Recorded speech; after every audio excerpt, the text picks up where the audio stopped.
Ilan sa inyo dito naka-experience na may dapat kang gawin, may dapat kang sabihin, may dapat kang ipaglaban pero hindi mo ginawa. Maybe trabaho yan, nakikita mo yung maling ginagawa sa opisina. Maybe it was with your family, may nakikita ka na, parang nahihiya ka i-call out.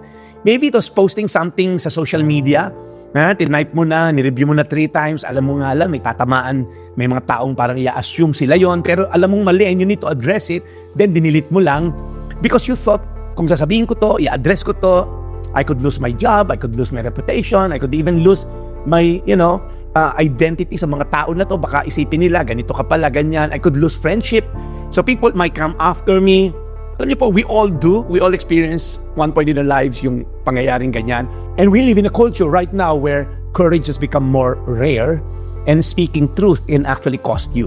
Standing up can cancel you. And so most of us have learned to do what feels safest.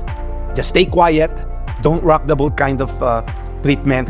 But what happens when staying quiet becomes more dangerous than speaking up? What happens when the cost of silence is too high and maraming life at stake? That's exactly where we find the story of this young woman named Esther. About 2,500 years ago, she's not a warrior, she's not an influencer, she's not a prophet, she's an orphan who became a queen. Ang ganda ng kwento na to, pang telenovela. She's facing the most terrifying decision of her life. Stay silent and live, or speak up and possibly die. So what she does next doesn't just save her people, it reveals, that God is in control, right? Although God is never mentioned in this book, but you can see the hand of God is all over the place in terms of, orchestrating everything. So, I don't know, maybe some of you here today, you don't have the courage to speak up, you don't have the courage to call out what is right. Maybe this message is for you to prepare us for the moments that will actually define our lives. So Esther is a Jewish woman living in Persia, modern-day Iran po yan. Her people are scattered refugees from a conquest that happens decades ago.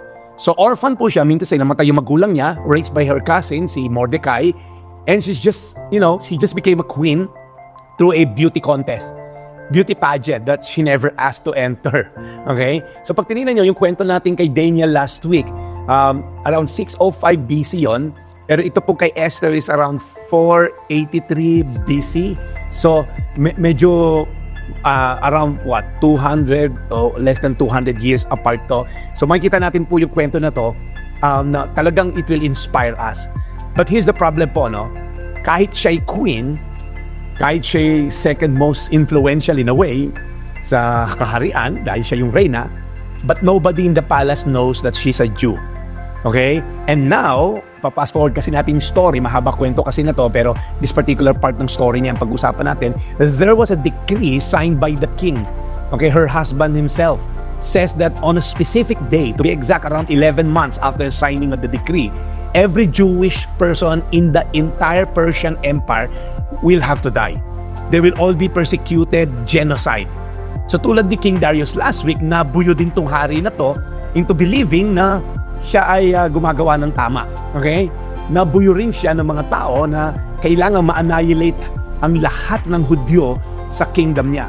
Kaya mag-ingat din tayo kapag, alam mo yun, yung kapag minsan walang naaasar sa atin o walang na-agitate in terms of our belief. Kasi itong mga Hudyo, kinainggitan dahil they're so prominent sa kingdom, they are people of excellence. Marami naiinggit sa kanila. Ano ba to? Mga exile to? Ba't sila'y nasa posisyon tulad ni Daniel last time? Bakit itong mga to? Bakit sila yumayaman? Bakit sila yung Diyos nila? Ang dami namang Diyos. Ba't yung Diyos na sinasamba nila? Binibless sila.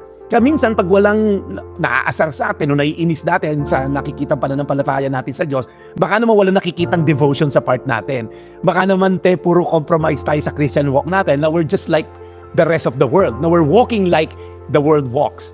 Hindi ko sinasabi sadyain mo silang maasar, pero yung faith mo ba is so displayed in public enough for unbelievers to steer either asar or hatred sa Diyos na sinasamba natin, sa sobrang, bakit yung Diyos nyo ganyan? Bakit ikaw ganyan? I mean, si Charlie Kirk is a case in point because of his public display ng faith niya.